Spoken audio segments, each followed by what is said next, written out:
So I think in the first few years, it was much more about let's push away from the status quo and actually let's start to differentiate the experience as much as possible. So people generally come to the company, they want to be part of something bigger than themselves.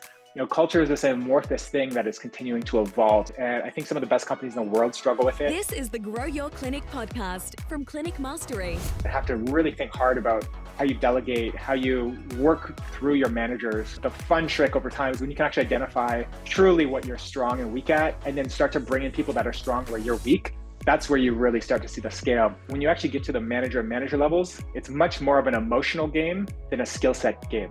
You can make one great decision in a month and it completely changes the trajectory of your company or your team or your business. That's where a lot of the change happens. And I think that's the most important thing is, as leaders, we have to demonstrate willingness to change things when there's a better way. Welcome to the Grow Your Clinic podcast. My name is Ben Lynch. In this episode, I'm speaking with Scott Marcaccio, the CEO and co-founder of Myodetox. We discuss how Myodetox has become such a reputable brand and destination clinic for clients in their healthcare and well-being, and especially for A-grade talent. The team members that they attract have allowed them to go from just a handful of team members a few years ago to hundreds now. I've been interested to unpack what have been the key elements for them to be able to grow and scale their team and maintain that very core, distinct culture. Let's start the conversation with understanding what it's like to work at Myodetox. I have watched Myodetox from afar on socials, on website, and had great admiration for the attention to detail, the quality in the brand, the partnerships that you've established, and in particular, what appears to be a raving fan culture of team members. I see from afar team members really representing the brand in a really great way.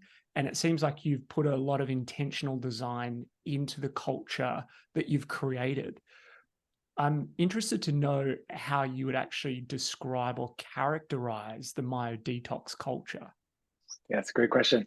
I think it's changed a lot over time. I think in the first few years, culture was a lot less intentional. I think it was more of a function of the first 5 or 10 people you have sort of come together to start a company and join a company and start to build it.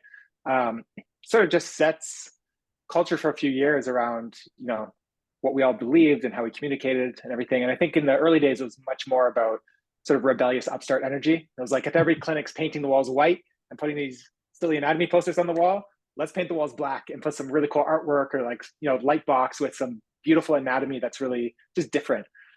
So I think in the first few years, it was much more about let's push away from the status quo and actually let's start to differentiate the experience as much as possible.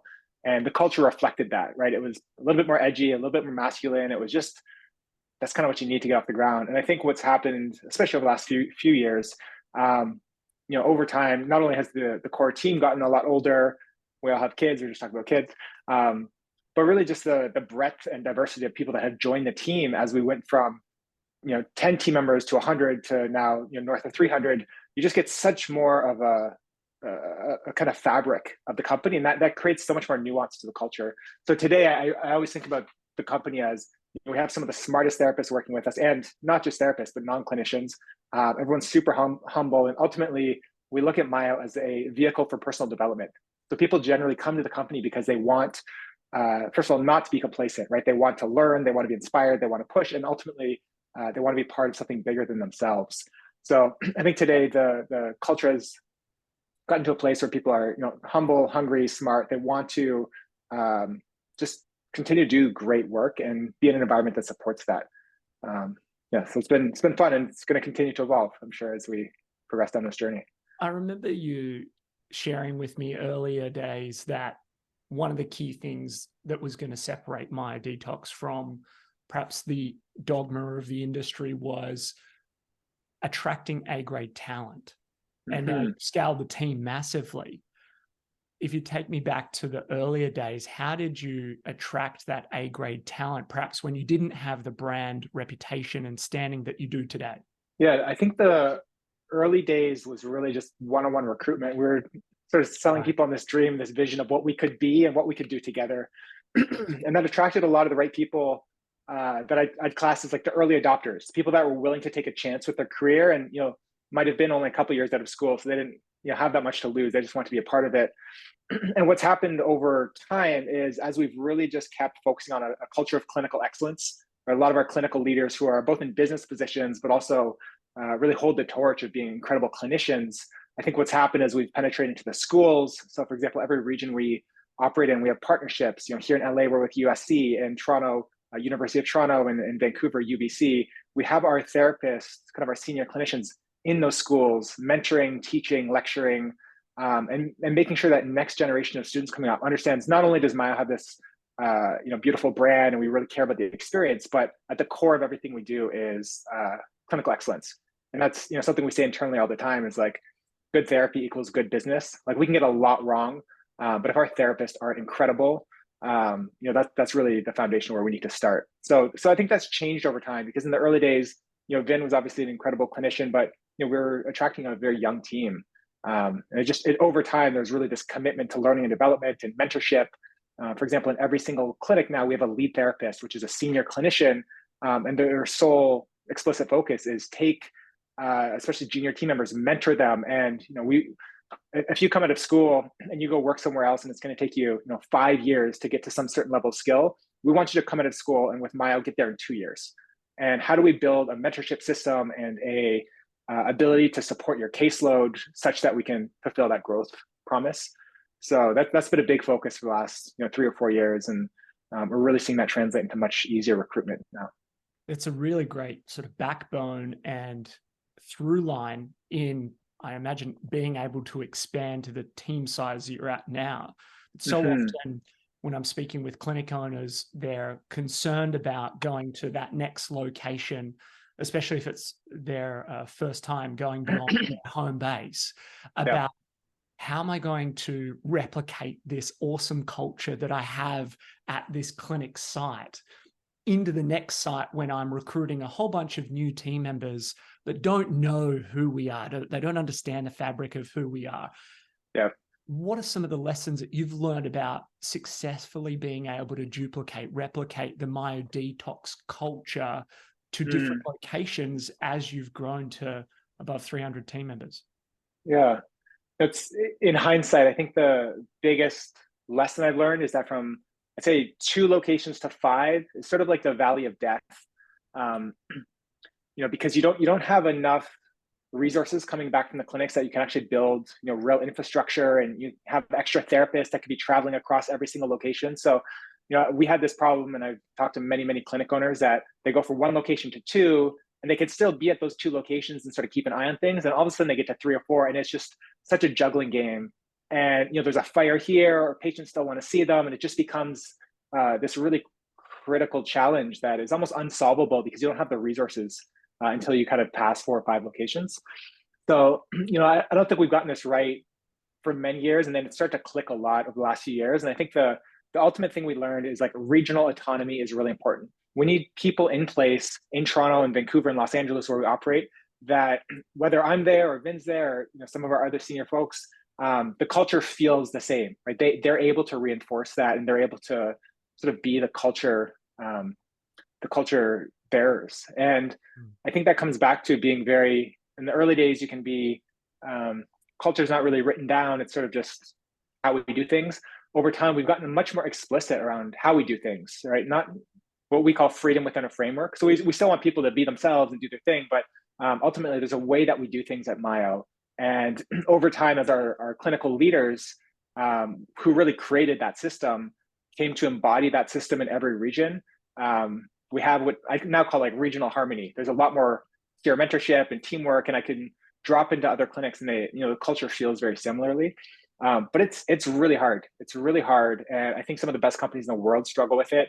I think it's something we pay attention to all the time. And it feels, culture is this amorphous thing that is continuing to evolve. So it's not like we get it right and that's it. It's something that we have to keep fanning the flames on over and over and over again. So we've got some initiatives that has been really helpful as we've gotten past a certain number of folks. So for example, our onboarding, we spend a lot of time on our evergreen materials. So every single new team member that joins the company, they watch, a half an hour video with Vin and I talk about the founder story and how we think about the company and what we've learned through the journey. We also give every single person a brand book, which is like 100-page book. It's a beautiful kind of curated book. I'll send you a PDF after our chat. That basically talks about the story of the company and key milestones and key people, even some of the people that are no longer in the company, but that we want to celebrate and honor because they were here. So I think getting people out of the gates properly in the company is what I've learned is so important. If the culture is working really well, how do you actually bring somebody into that culture and integrate them, in that first 30 days? So I think it's something we talk about still constantly. And I think that makes or breaks a company as they grow. But we try to look to the best in the world. We look at the Nikes and the Apples and the Lululemons and say, how did they propagate culture over many countries and experiences? And, are there playbooks there that we can learn from? I love that continual commitment to fanning the flame, as you said, but getting better at culture and nurturing, supporting that, and that it's changing. It's not kind of like getting to this point and saying it's fixed forever. You're always improving it. And I imagine you and the leadership team have gone through a number of really breakthrough learnings from experience, but also transformations in how you view the business and your own role. What are some of the key things that, when you look back on your journey so far, you feel have been real breakthroughs or level ups for you personally as a leader? Yeah, it's interesting. I was chatting with one of our team members about sort of the stages you go through earlier today. And I think about it almost in kind of 3 phases. So in the first phase, you're an individual contributor, right? If you have one location and you're there all the time. I remember the first location we had with Maya, I was answering all the emails. I was picking up all the phone calls. For the first year, I was sitting there at the reception desk and I was checking every single patient out and having these conversations. So it was an opportunity to not only like be in the business, but then working on the business. And every second I was wearing every hat, whether that was HR or legal or running payroll or paying the bills. Like that was just the job. And most clinic owners, especially with one location, like that's sort of where you're at. You're at this individual contributor level. Over time, you start to hire team members, right? Maybe you hire an operations manager, you hire a payroll manager, and you start to become a manager of people. And as a manager, it's a very different skill set, and it's a different way you have to show up every single day and think about your time and energy than when you're an individual contributor. And then the jump that I've seen over and over, it's the hardest for folks to make, especially if they start as an IC, is to become a manager of managers, right? And when you start to get into that 5+ locations, you really become a manager of manager and have to really think hard about how you delegate, how you work through your managers to drive business performance. And what I've learned through the journey for me was I'm a really good IC. I struggled for years with sort of the manager piece. And then something clicked a few years ago when I sort of became a manager of managers. And I really had to learn around surrender and letting go. And, I think people hear this all the time. Like a lot of people struggle to hire folks because they think they can just do it better. And that's true, but that's going to stop you from actually scaling. And then the fun trick over time is when you can actually identify truly what you're strong and weak at, and then start to bring in people that are strong where you're weak. That's where you really start to see the scale. And I think in the early days, especially in IC or even as a manager of individual contributors, you can't really see what you're great at and what you're not great at. And it really took me until we had like multiple hundreds of team members and we had a corporate team of 15 to 18 people that I started having all these light bulb moments of like, oh, I shouldn't touch that. I'm very disruptive when I sit in those types of meetings, right? Or the way I communicate feedback in this certain forum or this setting is really disruptive to the team and totally throws off the operating cadence. So a big unlock for me was so our president and COO, Aaron, he joined the business almost 4 years ago. He's been a great foil because he's exactly strong where I'm weak, and vice versa. So I think just over time, being really clear-headed and building some self-awareness around where we all have our strengths and weaknesses. And I think in the early days, it's hard to accept that you have so many blind spots, and it's hard to clearly see your weaknesses. And just it takes a lot of self-inquiry and reflection. And I work with an executive coach that I've worked with the last few years, basically on a weekly basis, sort of sitting back and looking at what happened in the business. How did I react to that? What was my emotional reaction and what came up for me? And I think the last big learning that we're sort of taking some of our senior leaders through right now is that when you actually get to the manager levels, it's much more of an emotional game than a skill set game. So for example, my mother died when I was quite young. And as the team got to a certain size, I started realizing in certain situations, I was like massively overreacting to stuff. Not outwardly, but I was having this emotional reaction to certain situations. So for example, if I had to have a hard conversation or I had to put myself in a position of vulnerability, it's getting a lot of emotions coming up. And one of the things I started working on with the executive coach is actually how the death of my mother impacted my leadership style as I matured. And so I actually now have that exec coach working with 5 or 6 of our top people, mostly our clinical leaders, because ultimately when you get to being a manager of managers, it's again, not a skill set game, it's an emotional game. And it's just been amazing to see the unlock in their communication style and their expressiveness and their ability to lead their teams, not through learning more about business, but learning more about themselves.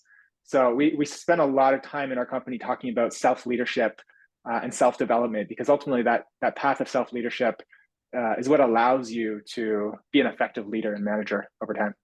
I've heard you talk about the role of journaling and reflection for you personally in creating some of that self-awareness to be able to make progress, learn from, recent mistakes or challenges or where you've gone particularly well.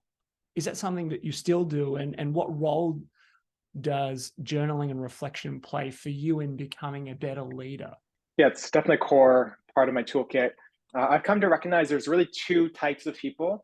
Some people need to talk out loud, and that's how they solve their problems. And some need to introspect. And I'm the introspective type. So I take a lot of time to write and think and go on long hikes by myself. That's what I need to problem solve. I've intentionally set up the majority of our team to be more collaborative. They love to talk, they love to have meetings, that sort of thing. And I've recognized like that's just not my strength or where my energy goes. But when you start to build a big enough team, you need enough of your leadership team to be wired that way, because that's otherwise the culture gets stuck, the conversations get stuck. But for me, journaling, the way I think about it is most people think that they think, but they truly just feel and they don't think. So when you start to put your thoughts on paper and you can start to unwind the emotions a little bit, and just unemotionally just be able to get it out and look at it and get it a little bit separate from your emotions, it's just an incredible tool for problem solving. And I think as I've gotten deeper in my leadership journey, I've realized like the nuance and the subtleties of how I react to certain situations. So for example, I'm very focused on like calming the noise in my system. So, for the last 3 or 4 months, like I haven't had any caffeine or any coffee, because I recognize when I have coffee, my decision-making is flawed a little bit, right? I'm a little bit more impulsive. I'm a little bit less kind of tuned into my instinct. So I spend a lot of time these days, even when I'm journaling, I'll put this out in public for the first time, but I probably 3 or 4 times a week, I'll journal with my laptop and I'll actually wear a sleep mask. So I can't see my words and I'm just actually listening to like the emotions coming up. It's almost like a bit of a meditative practice. And I'm just typing and I'm typing and I'm typing and I'm typing. And I'm trying to break through that first or second layer of, how do I say this? When you start to actually think and you start to press into your emotions, it's almost like this bounce back effect where your mind will play a trick of saying, oh, I'm really tired, or, oh, I should go do this. And like, there's all these distractions that come up. So one of the disciplines I think of emotional mastery over time is starting to be able to like settle through that bounce back.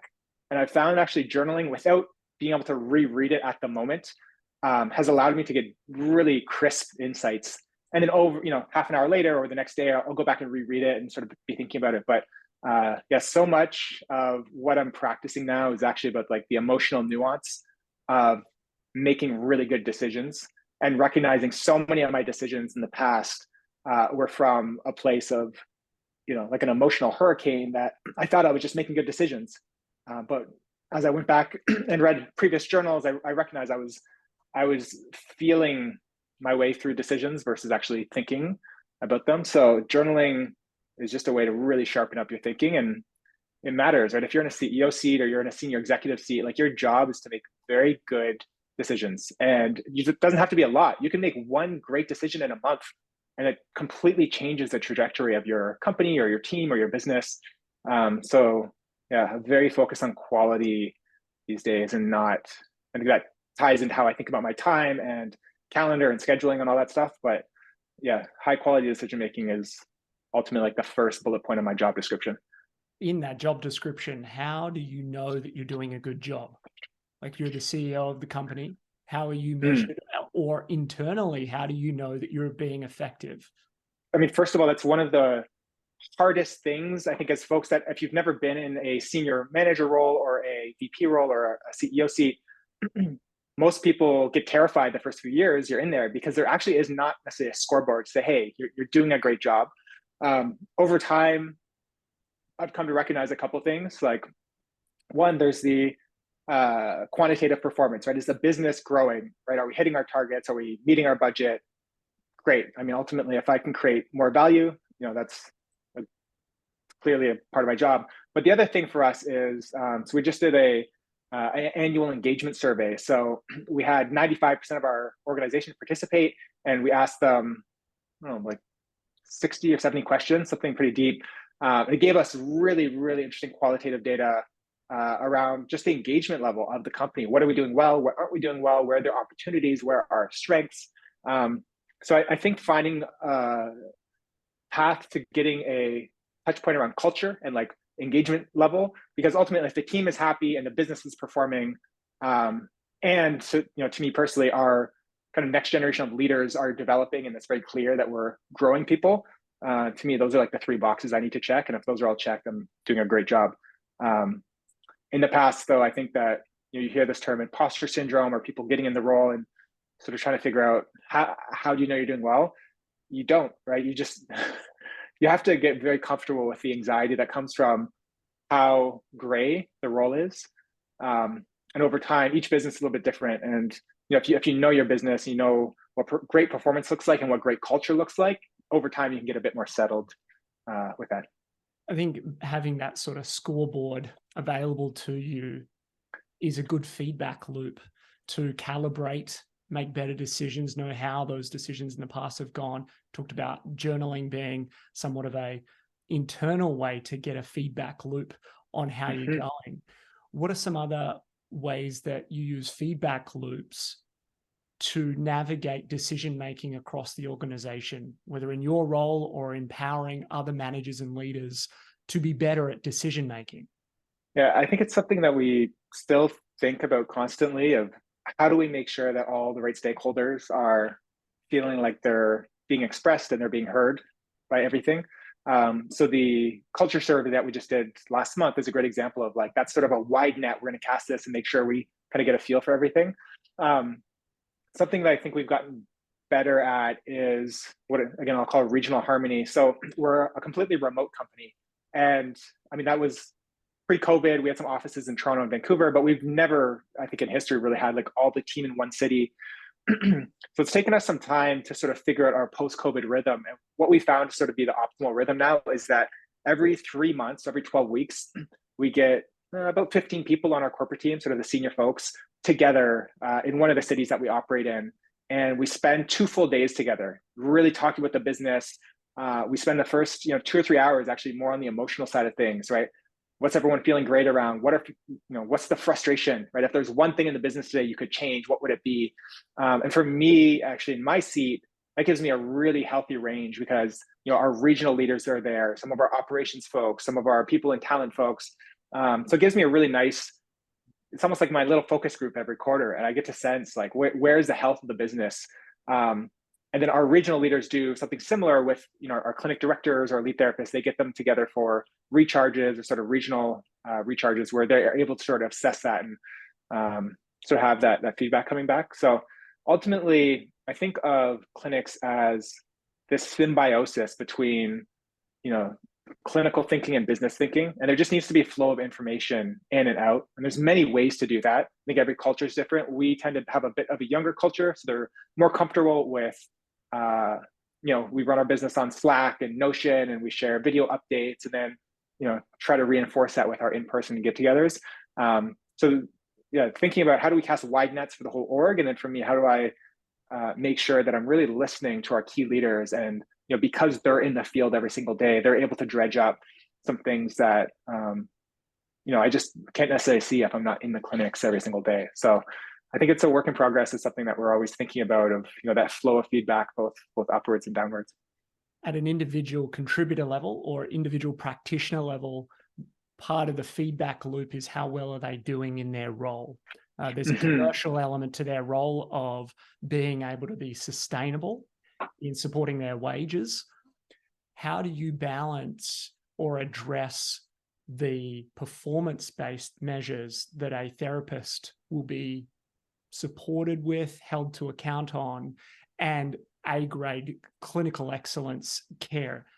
Mm. Perhaps at times, I certainly hear a lot of clinic owners or practitioners feel that those things are at odds with one another, really driving business performance and also providing, great clinical care. How do you go about doing it in Myo? Yeah, I think our philosophy is that they are not mutually exclusive at all. Actually, they're overlaid with each other. Right? We see best clinical care leading to the best business performance. Something that is a little bit different philosophically for us is, the tagline of our company is future-proof your body. Right? We believe our clinicians should be a lifelong coach and a partner to somebody through their lifetime. We always think of the dental industry, right? So I'm sure you go to the dental hygienist once in a while, and most people go a couple times a year. Next week, I think I'm due. Yeah. Perfect. Right. So you think of dental, people go to the hygienist because they don't want cavities. You don't go for one cleaning and say, okay, I'm good. I never have to go back again, because we use we use our teeth every single day. And just philosophically, that's how we feel about our bodies, right? If you're great now, you haven't torn your rotator cuff, your hips are in great shape, like, how do we ensure, just like a dental hygienist, you're coming back on a regular basis? So, for us, ultimately, our therapists have their clinical autonomy and sort of make the decisions. But by and large, a lot of our clinicians opt to sort of get away from this idea of discharging, right? It's not about coming in, fixing your shoulder for 6 sessions, and then moving on to, okay, you're done, and I'll see you again when you get injured, right? We want to be in your corner, just like, your dental partner. How do we make sure that for life, you're really taking care of your body? So with that philosophy, and I think with how our clinicians show up within that philosophy, we really see them focusing on visits per client and retention, and how frequently somebody's coming back. And that changes, right? If somebody's coming in with an acute issue, they typically follow a bit more of a traditional, physio prescription or chiro prescription, where they're coming back multiple times per week or higher frequency. But then once they get to a point where they're actually graduating to like restoring natural motion and building strength and just, worrying about their movement health and optimizing for that, how do we get them into a bit more of a consistent offering? And it's been very interesting operating in Canada versus the US. In the US, over 50% of our revenue is actually driven by our members. So we have a membership basis here where people are coming in much more proactively. And over the next decade, I think that's ultimately the behavior change we'd love to see, is that people get away from this reactive mentality of, oh, I got injured, I need to go see my PT, to, I don't want to get injured, and I want to, there's a sense of longevity around my body that I want to keep. So I should be coming on a regular basis to see my coach and my partner effectively in my body. When it comes to then therapists joining the team, do you find that you're attracting people who just share that same philosophy, or there's quite an education period for people to understand how Myodetox goes about supporting clients through the journey of life? Yeah, I think that the more and more we see that our clients and patients responding so positively to that methodology, I think the more and more we're taking a stand on, even through the interview process and how you engage with a company, we want to be very explicit with what you're signing up for.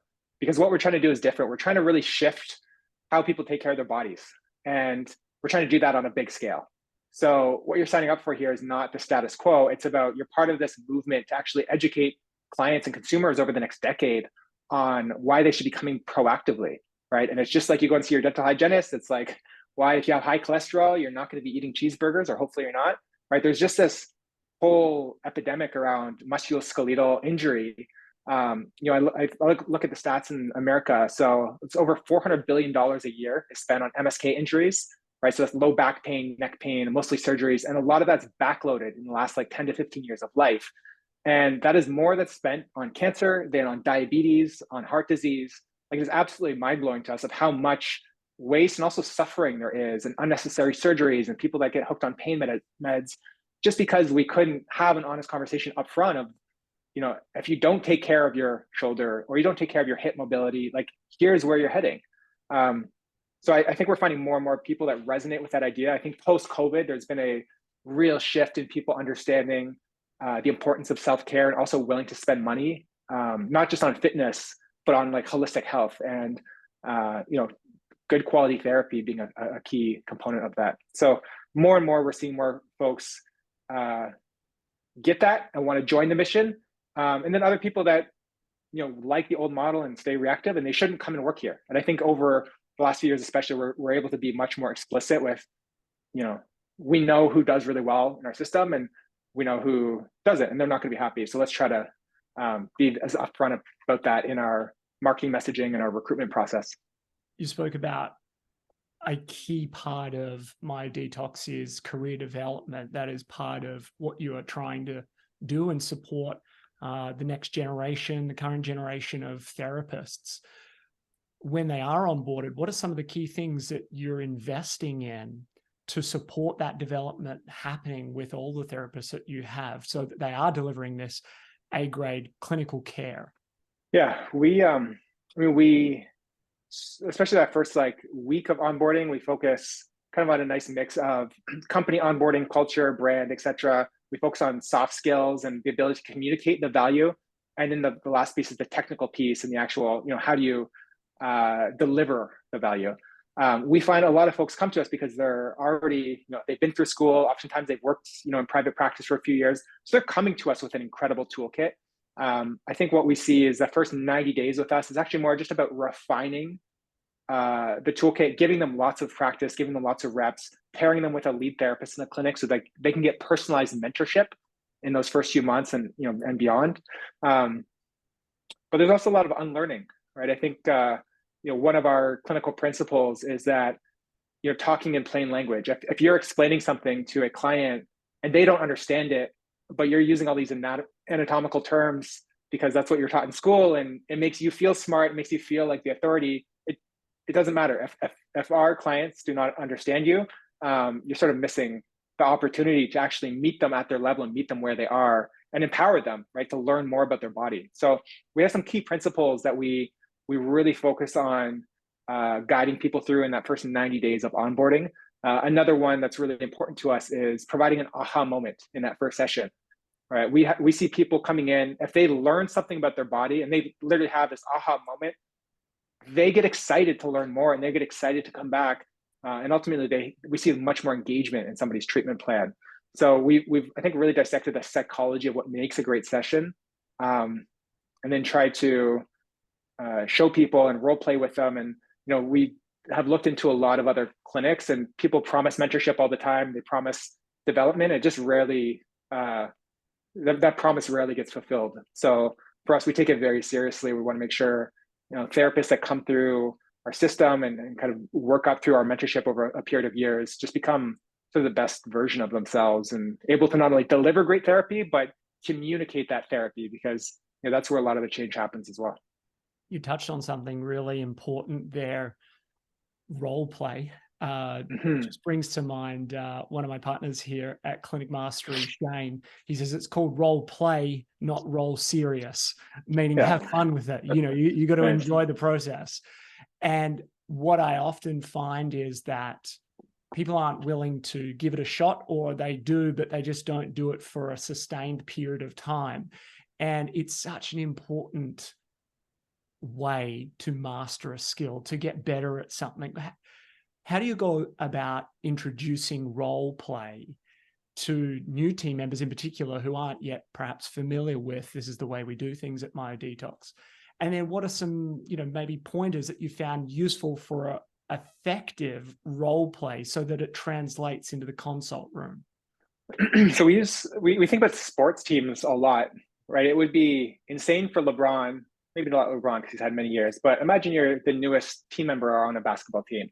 It would be insane to only show up for game days, right? If you're not showing up for practices with the team and to get better yourself and to learn to work with the team, you're not going to perform. And intuitively, we all get that. That makes total sense. But when it comes to our careers and our professions, we're sort of wired to just show up on game day every single day, and we'll get better in game day. Yes, of course we will, at the expense of clients or patients not getting sort of the best quality care. But really framing this idea of the reason we role play is we want to practice, right? One of our advisors has this great saying, which I love, which is great operations is choreographed, right? And I would say the same thing with great clinical care, right? Within the session, obviously you want to follow your instincts and intuition, but there's certain things in the session that are going to make that individual feel better, feel more engaged, open up to you more, etc. So how do we make sure that in your practice time, you're finessing those where they just become automatic, and such in game time, you can actually focus on what is important.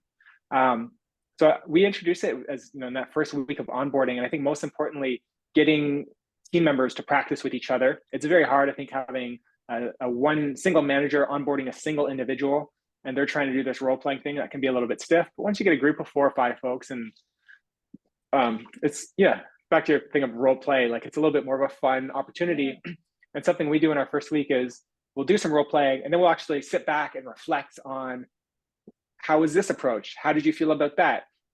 We have an opportunity where we put our therapist in the patient seat, and they can then give feedback to the other onboarding therapist to say, oh, when you said this, it made me feel this, or the way you did this assessment piece actually made me feel really confident in your technical skills. So it's just a practice of getting people open into it. And I think when you have the right team members doing training and leading onboarding, they can set the frame where it just feels very natural. And also, people recognize there's a lot of growth to be had there.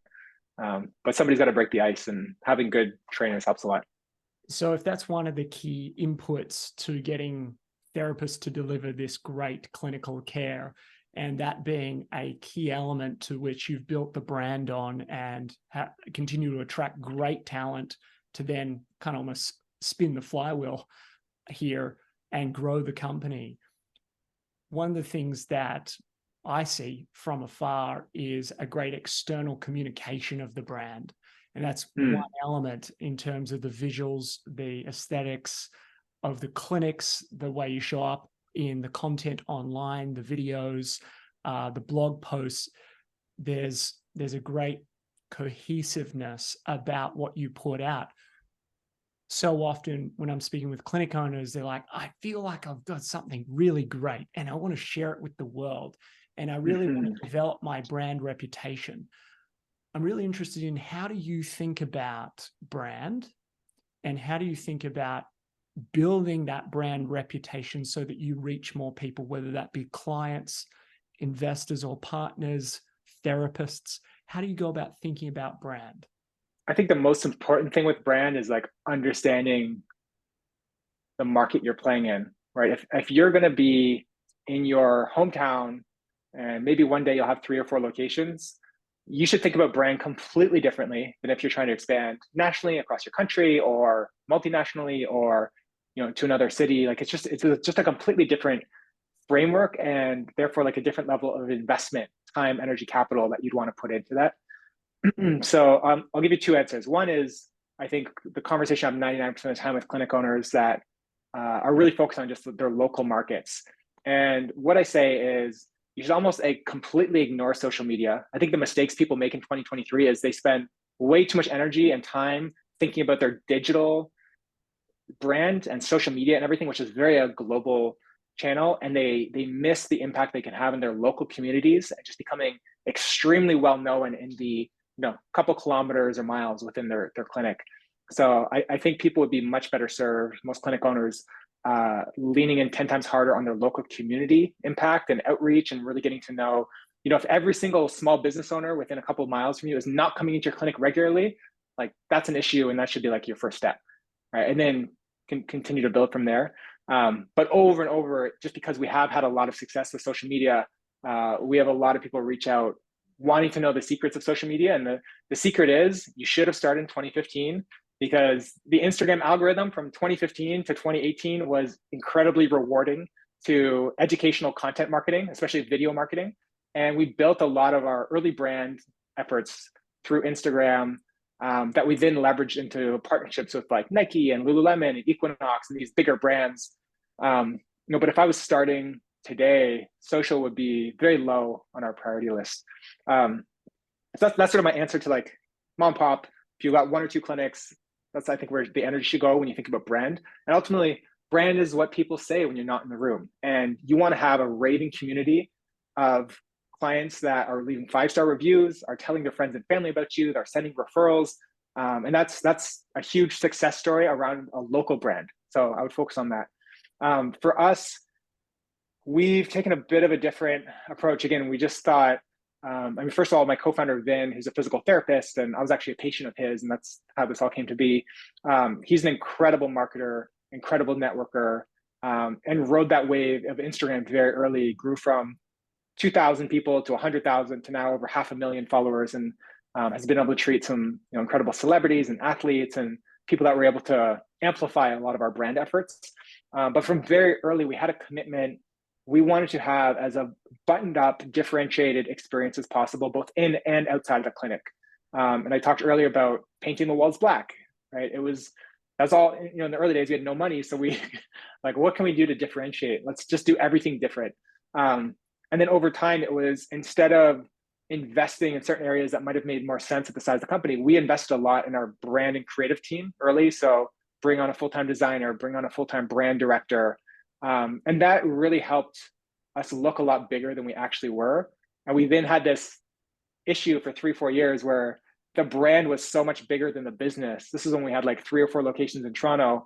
Everyone thought we were way bigger, which was really fun because we got to attract some great partnerships and we started getting all this attention.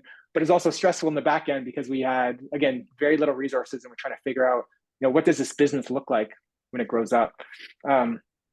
So ultimately, the way I think about brand is like, it really comes back to like every single touch point somebody's having with your brand and your business. And it's so much more than just your logo or your social media. It is, what are your front desk folks saying when people walk in the door? What's that follow-up email when somebody leaves?